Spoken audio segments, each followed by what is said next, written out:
Hi, I'm Dr. Chris Stevens, and this is the Psychology to Live By podcast. Welcome to Psychology to Live By. Joining me today on this roundtable is a winning team from Network Music. So I welcome Terry McBride, CEO, Karen Mix, Director of People Operations, and Hayley Norwood. Welcome, Hayley, Vice President of People Operations. The podcast we will discuss is called The 5 Critical Roles You Need to Build a Winning Team, in which I had a wonderful conversation with Mark Murphy. Mark's a New York Times bestseller and Forbes senior contributor. He's a leadership expert and researcher and a speaker to global audiences. His award-winning research has been featured in the Wall Street Journal, Fortune, Forbes, Bloomberg Businessweek and the Washington Post. And he's appeared on CBS News Sunday Morning, ABC's 2020, Fox Business News, CNN and NPR. The podcast is a deep dive into the dynamics of winning teams. Mark's research has identified 5 key team roles: director, achiever, stabiliser, harmoniser and trailblazer. In one research study covering over 1,200 people, Mark found that 97% of the most effective teams fill all 5 of these roles, and the worst teams were unbalanced across the roles. When a team is missing harmonisers, conflict festers. Without trailblazers, innovation flatlines. Without stabilisers, projects implode under their own chaos. And when introverted achievers or stabilisers feel ignored or excluded, they disengage quietly but decisively. Our very lively discussion ranged widely from the climate of psychological safety to a concept of comparative advantage, when you help people play to their comparative advantage, the thing they do relatively best, even if they're not the best overall. We also discussed reciprocal expertise affirmation, which is explicitly acknowledging you're great at X and we need you for it, and adaptive hierarchies, where people get to change their role and thus broaden their capabilities. This podcast is essential for anyone who manages or who participates in teams. There's also a deep practicality in Mark's approach to overcoming common social and cognitive biases in teams, including herding, groupthink, confirmation bias, personality dynamics and power differentials. And Mark is a very entertaining speaker and person. And speaking of entertaining, my good friends from Network Music, how are we today? Doing well. Fantastic. Excellent. Nice to see you. And nice to welcome you, Hayley, to the to the podcast. Thanks, Dr. Chris. It's my pleasure. We normally have your worser half on the podcast, but he's gallivanting somewhere today. So let's begin. You would have seen the podcast, and you would see I had a wonderful time talking with Mark. We really struck it off, and like he's just a very lively intelligence, and including the background of his extremely colourful paintings. All right, so who's going to kick off? I'm really keen, and I know we've got 2 of you who are in the sort of HR people space. So this will be, and of course Terry, you're a CEO, so I'm just going to harmonise and let them go first. There's a first for everything, isn't there? I think That would definitely be a first. last time too. I cede the floor to people who are far more brilliant than I. Some might say, Terry, you just always have to have the last word. There's that. Well, I was super excited for Hayley to join us for this one particularly, because this is like all right up our alley. So I welcome our new guest to kick things off. Thanks, friend. Right. No pressure. I will say It's seldom I listen to someone speak and have them use the word psychological safety more than I use it in a daily meeting. So that was refreshing. It was refreshing to hear someone else validate how Yeah. important that is in the workplace and how crucial it is for people to bring good ideas and bring diverse ideas and concepts to the table. If that doesn't exist, it's just you're going to have a stagnant workplace. So that was great. Loved hearing him And sort of. Haley, could you just for our audience, could you just describe what psychological safety is? Yeah. It's being in an environment where you feel safe to take risks, where you're not going to be reprimanded, shot down, embarrassed in front of your teammates, where uh, thought diversity is embraced. And that's where the magic happens. And when you have, it starts with leadership. If you have leaders who are stifling people's creativity by knocking down their ideas or not allowing them to speak, or just generally, even in their day-to-day work life, making them feel like they can't show up as their full selves, that's where that can sort of run rampant, and it sets the tone for the entire organization. Yeah, beautifully said. And because I think there's often a misconception about psychological safety that it's like capital N niceness, but actually it sets the ground for robust discussion, often well-natured disagreement. Yeah. Yeah, and that of course allows there to be that fomenting of ideas. There's a sort of I think there's a sort of abrasive element in creativity, especially group creativity. But what do you think allows for psychological safety? You mentioned leadership there in passing. I think in other organizations that I've been in, it's a feeling of judgment or a feeling of shame that you get from either something you've said, something you've expressed interest in, something you've um, shared, and you get the impression like, oh, that's not accepted here, that's not tolerated here. So I think that's sort of where that comes from. Yeah, Karen, do you have any other thoughts? No, I think that's exactly it. And start with leadership, the environment you're setting that will allow people to be curious and ask those questions without the fear of being reprimanded, but also with that from the curiosity standpoint that they're okay for there to be pushback. Like when you're talking, Yeah. Dr. Chris, about like it's not just all like, we're all love each other and we're just going to be kind and it doesn't matter what you say, but that it is that there's constructive debate and people are comfortable to be able to push back a little bit. Yeah. And it's interesting when I was talking to Mark, I can't remember whether it was in the podcast itself or prior to it. We were talking about, I remember Mark said, well, psychological safety is not enough, right? But so I guess it's a necessary condition, but it's not sufficient. Prior to this book, he'd written a book called Hiring for Attitude, which did very well. And in fact, it did so well that all these big companies followed its precepts, and it didn't work out well, right? And because they were hiring for a kind of cultural type, a sort of attitudinal type, maybe even a certain cultural values, and they were just getting clones. They were getting everyone was the same.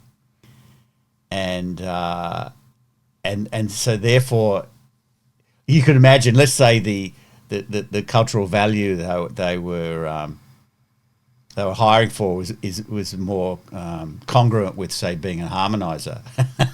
So you've got 5 harmonizers in a group, right, in a team, Nothing fucking well gets done. That's called barbershop group, right? That's right.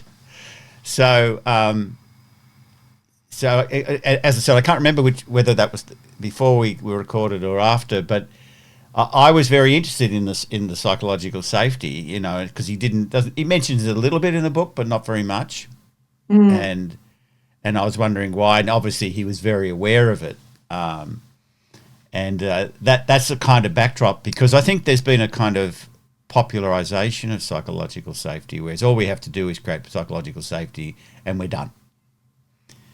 And it's an absolutely necessary foundation, and it's still worth working on, because it's not easy to do, right? Yeah. And it's multifactorial. It's not just about, how people look at you or engage with you. It's also about how you're treated as a human being day to day in your team. You are suffering some sort of serious family situation, your team shows up for you and it's like, we see you, we've got you, take the time that you need. We'll be here when you get back. And there's a mutual respect in that also fosters that feeling of safety, because you know that they've got you, and also in turn you don't want to disrespect them by taking advantage. And so all of these things sort of play into just feeling like you can be your authentic self. And when people feel like they can be authentic, that's where they come up, they can be silly and creative and fight with their CEO and know they're not going to get fired, and all these sorts of things, that it is not an easy thing to build, and it is really fucking easy to destroy.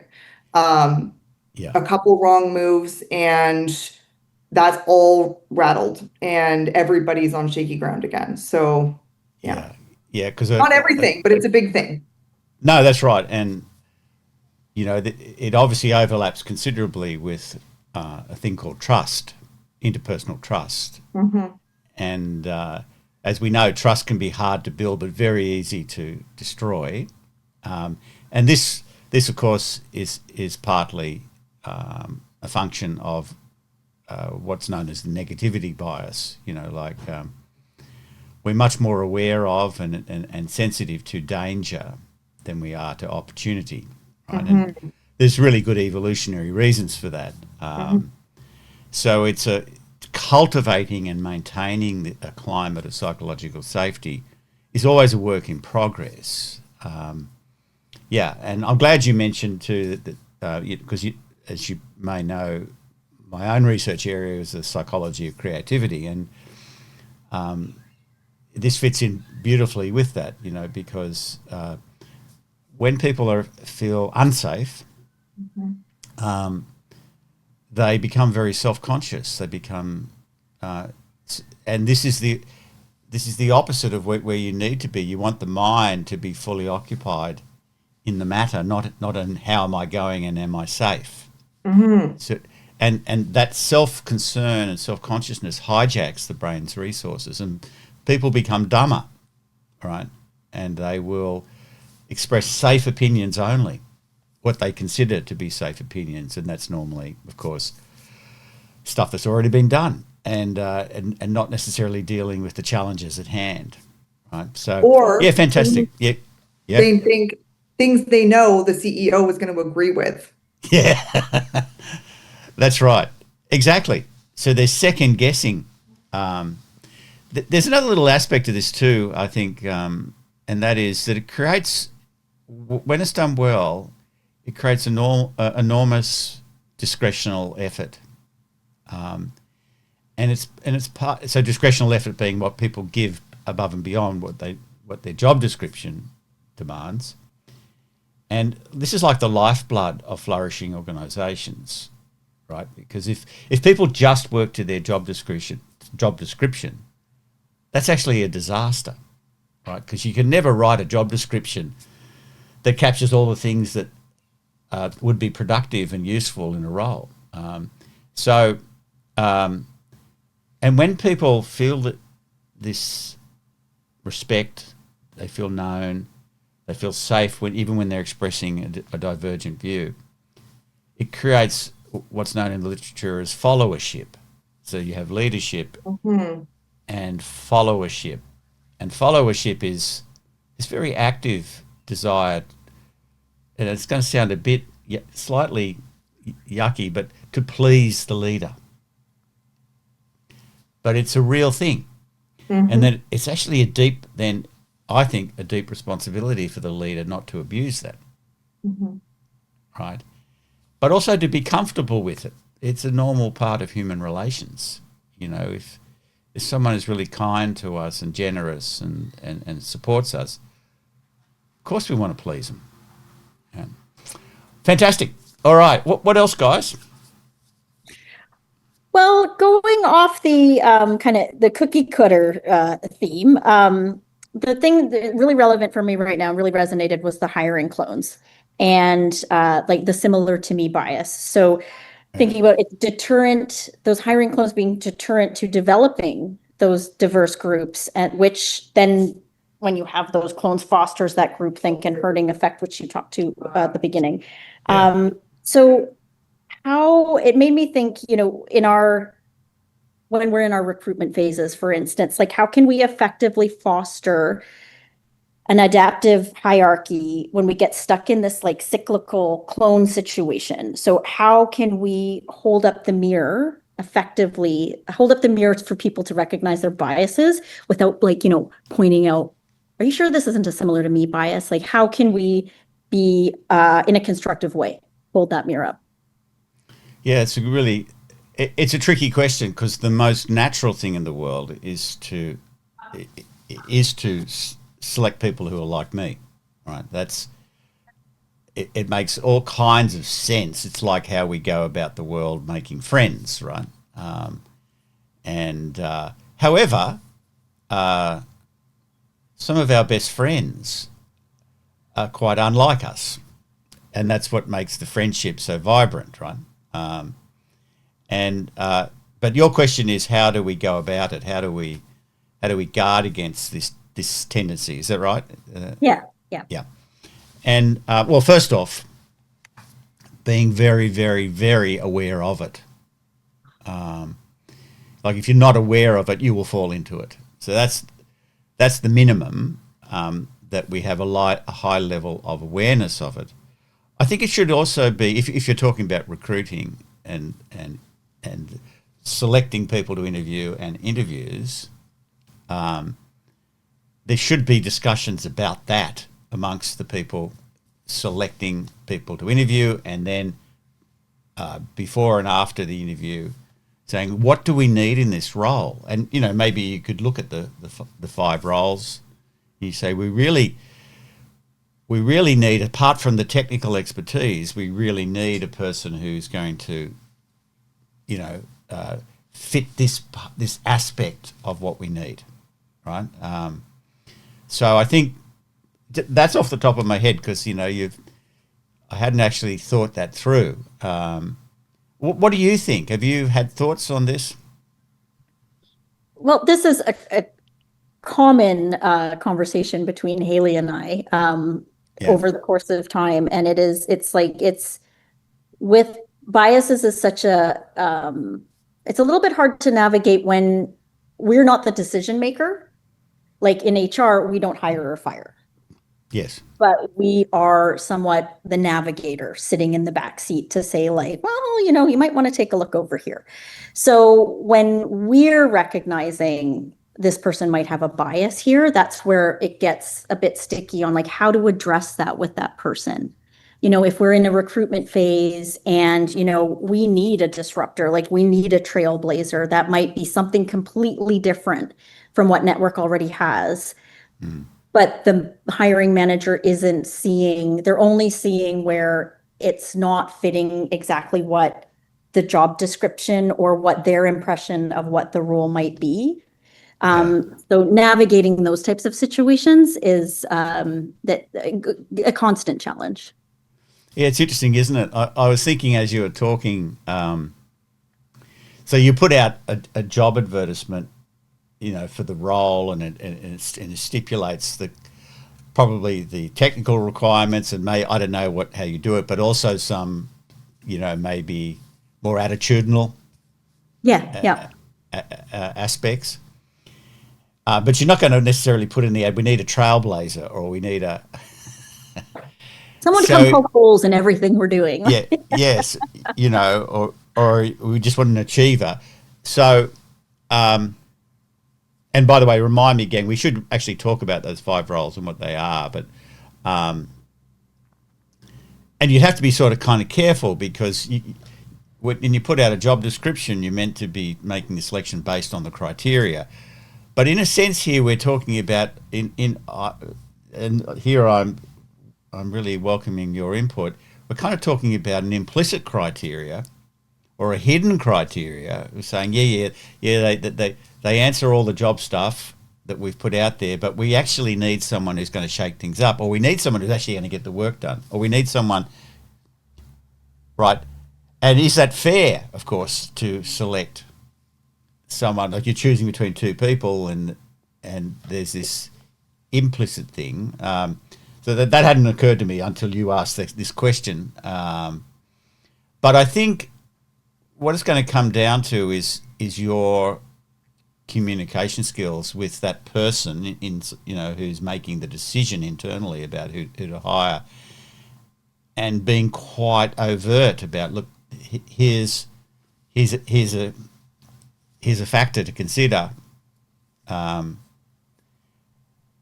I think it's best to do some preparatory work before they interview, and to say if you use this model, for example, these 5 roles, you start off by having the conversation before they select anyone, before they choose who they're going to interview, before they interview, it's saying, what do you think you actually need in this team?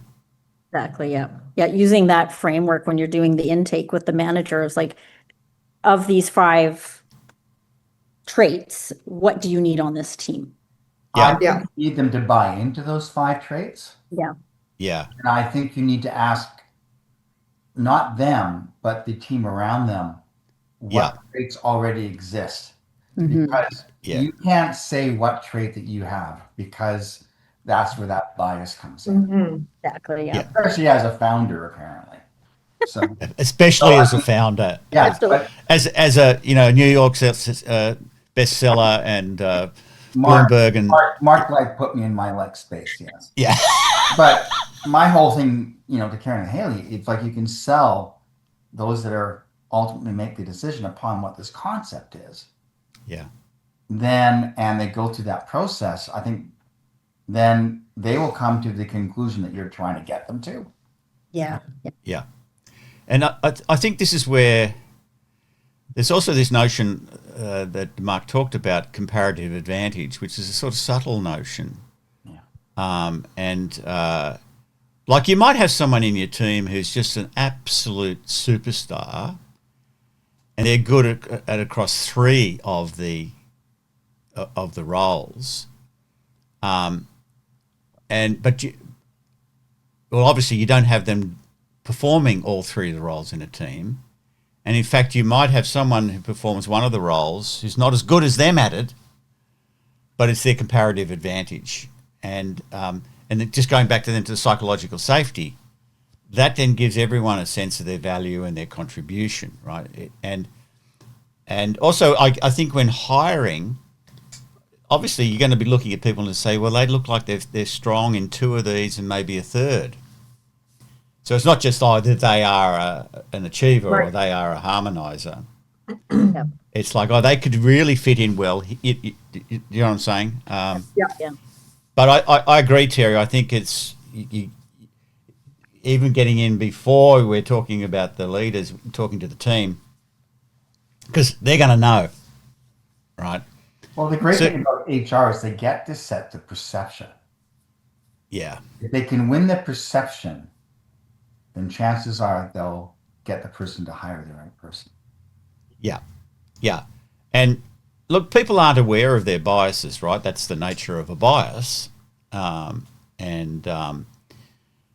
this is this is psychoeducation, right? This is an important thing, and I mean, I think it would be a really interesting intervention in any team to have the team thinking about what's our team like, and where are we strong, where are we weak, what do we need, and then that gives an opportunity. There's another concept there that Mark talks about, a thing called adaptive hierarchies.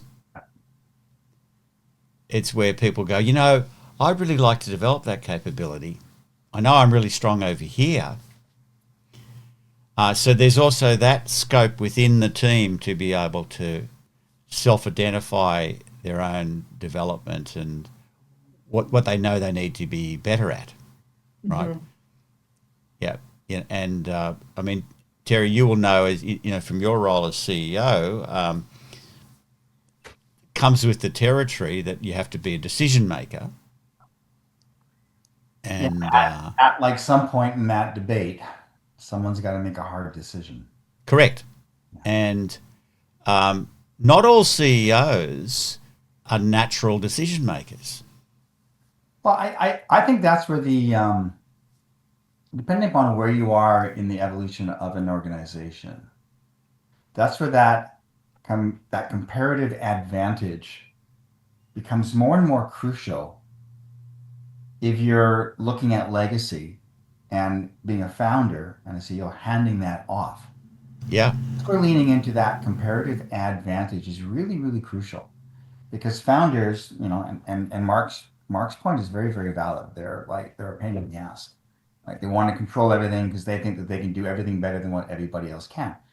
Yeah. But the problem with that is that then you can't hand it off at some point. That's right. So and that's where that comparative advantage comes really into place. You can like look at what skills that you believe that your future CEO needs from that group by just letting them fill the roles that maybe you yourself want to fill.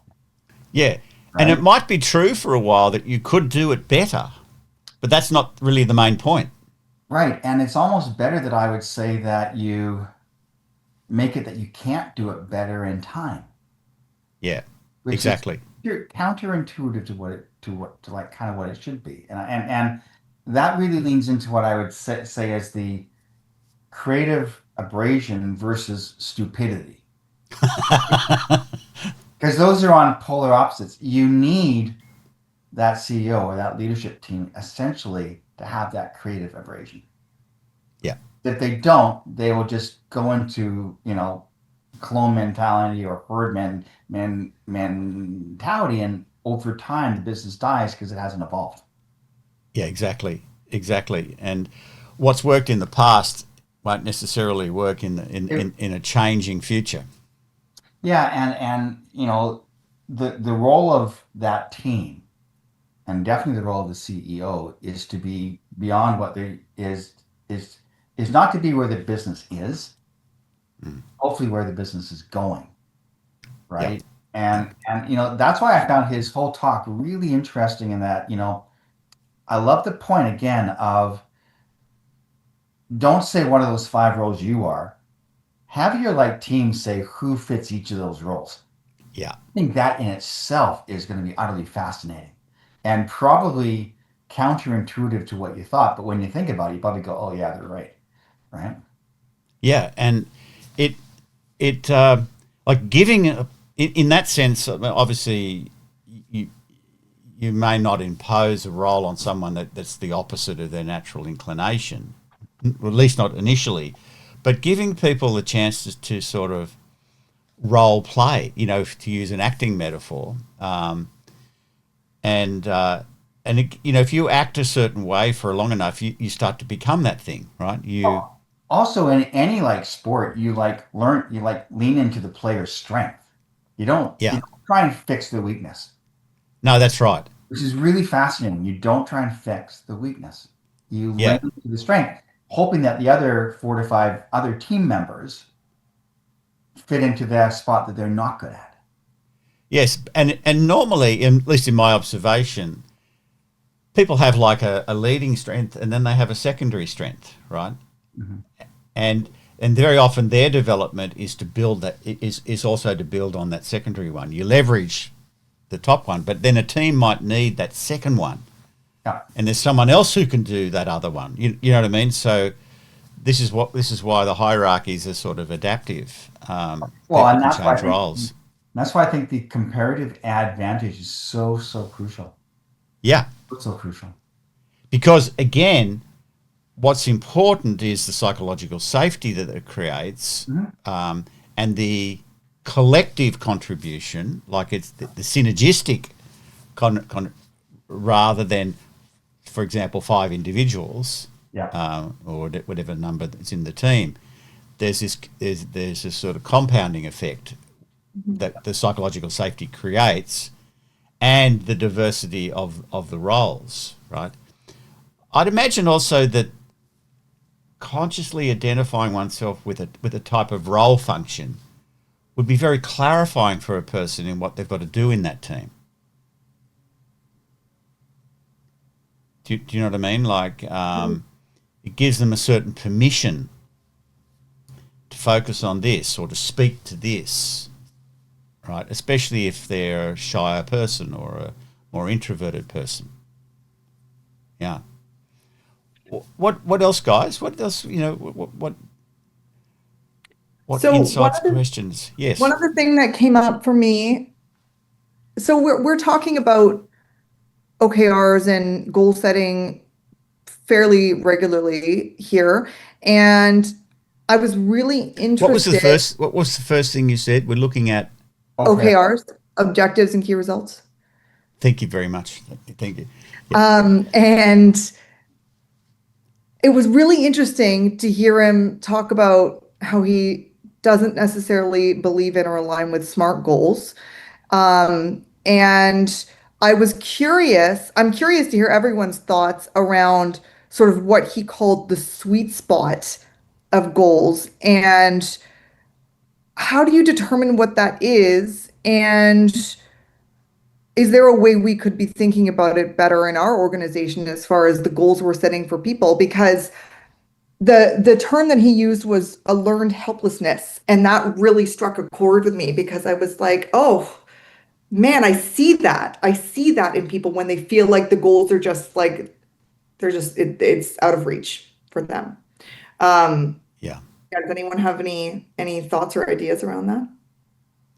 Well, I might just pick an aspect of that, because learned helplessness is a phrase from Martin Seligman, who was a very famous psychologist who did the defining work on optimism and pessimism. Oh, interesting. Okay.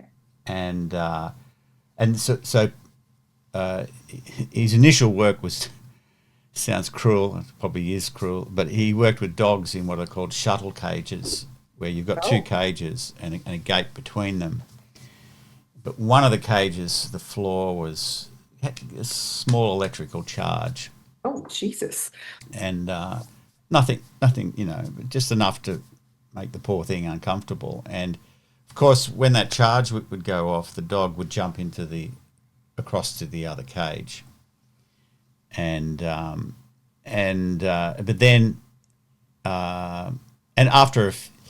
a few rounds of that, the dog learnt to stay over in that cage, and so, but then they would put the same charge in the other cage. So the poor dog would jump and get zapped there, and then jump back and get zapped there. And eventually they would give up, and they'd be just whimpering, right? Because there's no point doing anything. Learned helplessness, right? Yeah. By the way, they deconditioned that response in the dogs by putting them, taking the charge off, and then putting them in the safe cage, and then eventually the dog learnt again to be optimistic in that if I take action, I'll have a good outcome. So, but they probably wouldn't get it past the ethics panels these days. But so the learned helplessness is this sense, and this dovetails with research on goal setting, that highly productive people are demotivated by unrealistic goals. Right? So I remember I was working with a very large corporation who shall be unnamed here, and they had these what they call big, hairy, audacious goals. Oh, I know who you're talking about. I worked for them too. Uh, I just thought it was the biggest load of shite, and uh, and and most people knew it was, and it had the opposite effect. Do you know what I mean? There's a small number of people who are like crazy optimists who would be motivating for, but people with a really solid sense of what's, no, like when they were shooting for the moon, like they had great science behind it. They were doing calculations that they had this sense in which it's a real stretch, but we can do it. But when people feel like nah, that's unrealistic, they close down, right? So when we're setting goals, but Mark was talking about what you called a sweet spot, and how did he define that?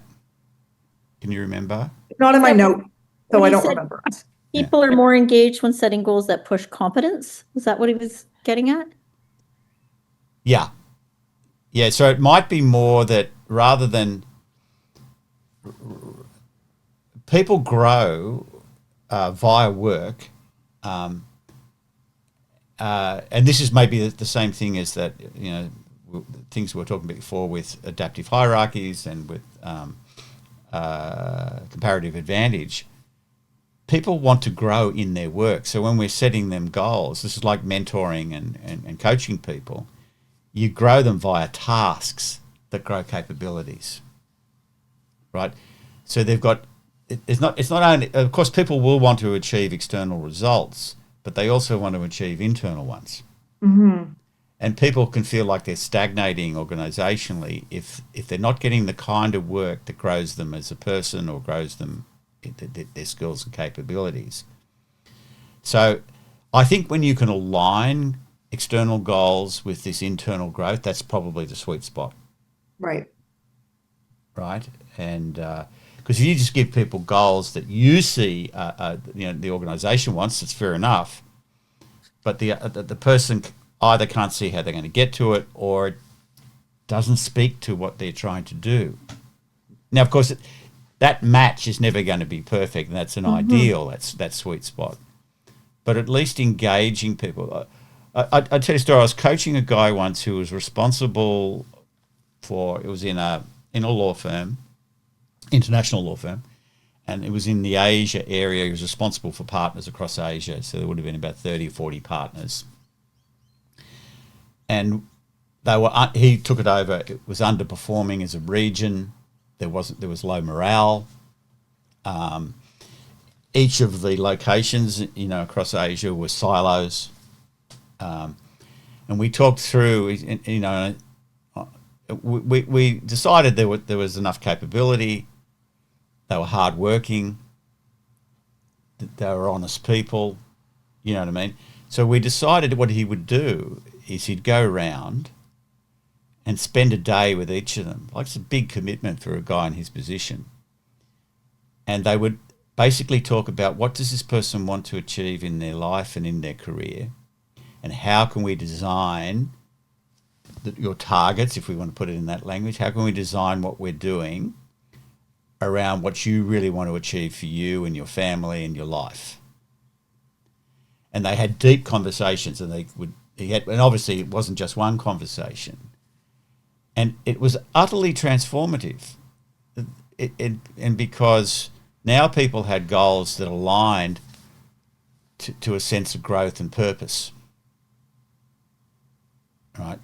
And sorry, finish your thought. No, I'm going to go.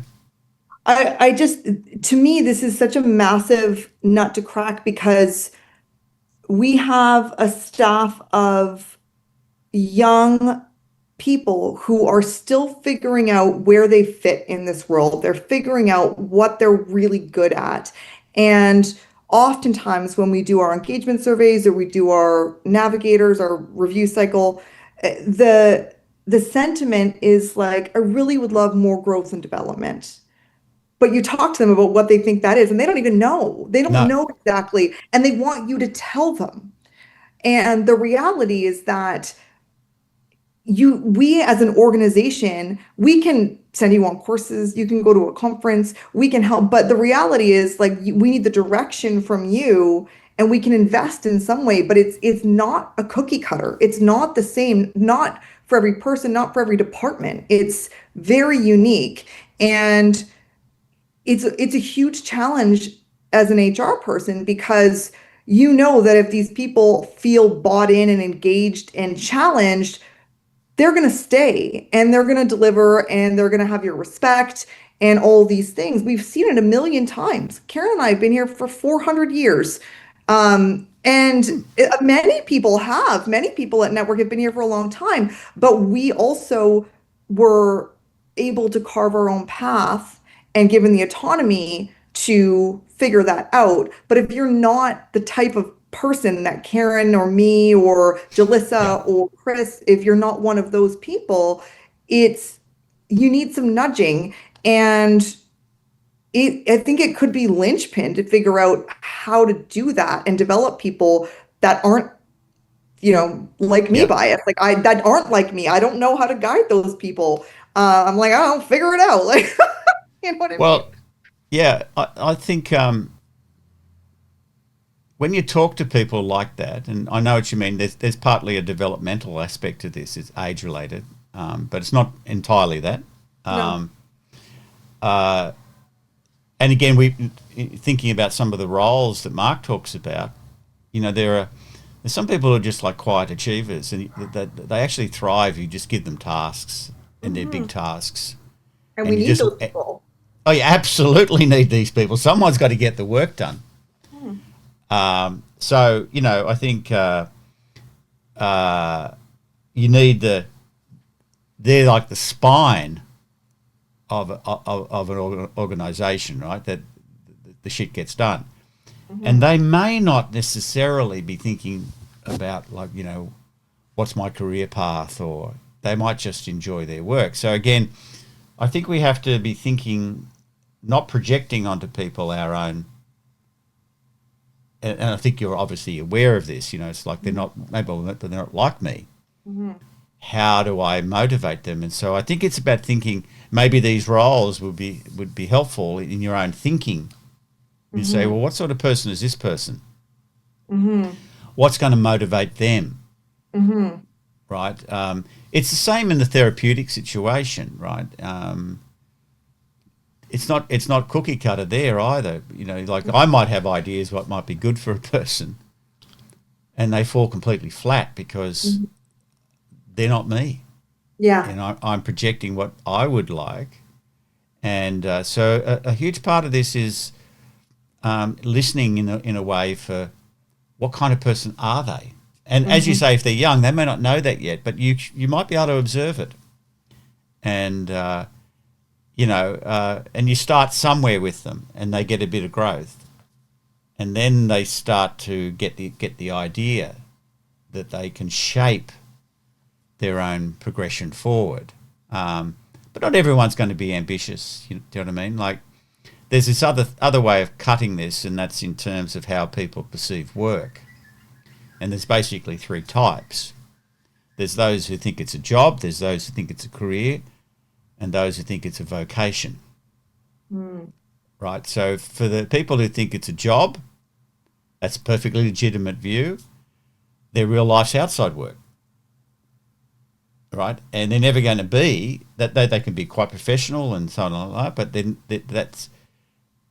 that's a perfectly legitimate thing, and they're fulfilling their contract, blah, blah, blah. Then you have the people for whom it's a career, and there's a bit more of a split then about their values are met in work and their values are met outside of work. And there's a very small number for whom it's a vocation. And that's very often where all their life meaning is in this vocation, and so there's not so many of those, but I think often when we have work as a career and we're talking to other people, we can impose this view, this values-based view about work, and it may just be for some people that it's just it's more of a job. Right? Mm-hmm. It's not that neat, but I think that can be helpful as well. Mm-hmm. Yeah. Yeah, that is helpful. Yeah. So anyway, I need more personal mentoring and coaching, Dr. Chris. So maybe we should take this offline and I'm happy to do that. Happy to have a conversation any day. Now,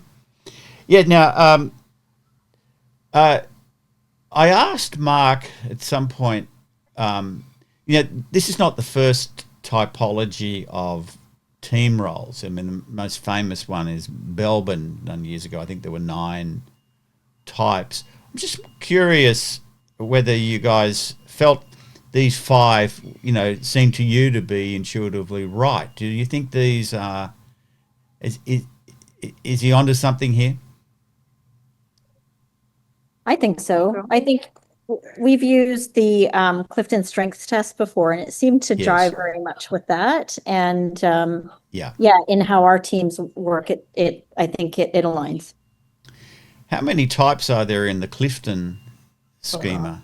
there's 4 groups. So there's influencer, strategic thinker, relationship builder, and kind of I can't remember it's like a doer, like the I can't remember what it's called. I might have it open actually.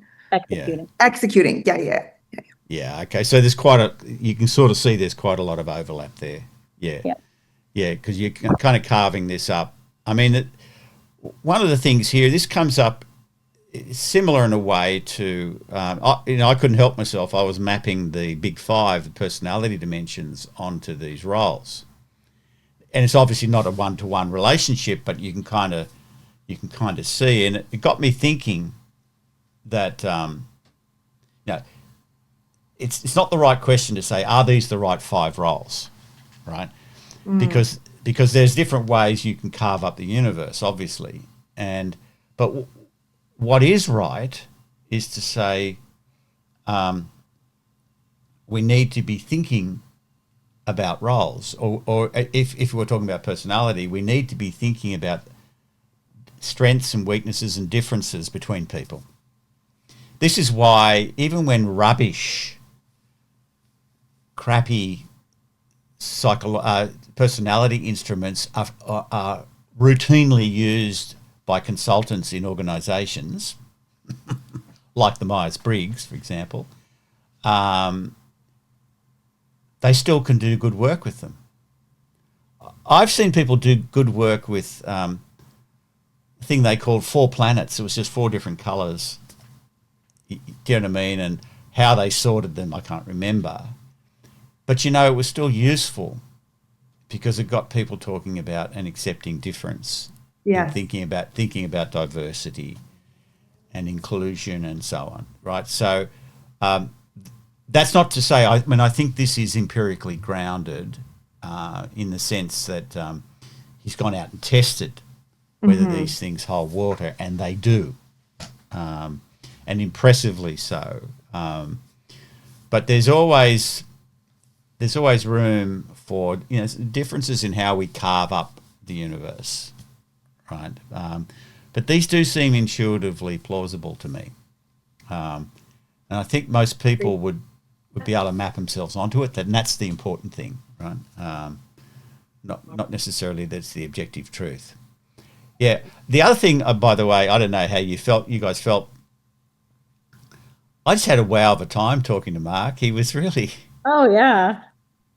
He's Yeah, lively. I want to talk to him. Yeah. Yeah. No, and I think I'll talk to him again. He was really open to that thought. He enjoyed talking to me too. And You could tell. It was very nice, and it's just from a professional point of view, it's lovely to see someone like he's definitely vocation, right? Like completely. And he's like a pig in mud. But he's also evolved. Like each book evolves. It stacks on top of the next one, right? That's correct. Yeah. Yes. Yeah. And in fact, this one is largely a response to the shortcomings of hiring for attitude, right? And that demonstrates a sort of intellectual humility, right?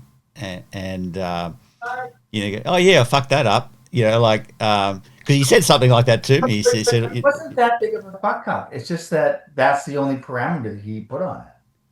Yeah, yeah. I mean, And then when I used to hire, I always hired for attitude, knowing that I could teach the skill set. that's right. That doesn't mean that I was 100%. No, that's correct. And like he's not throwing out hiring for attitude. He's just saying, okay, there's this other thing here. Exactly. You know, we don't want to be cloning.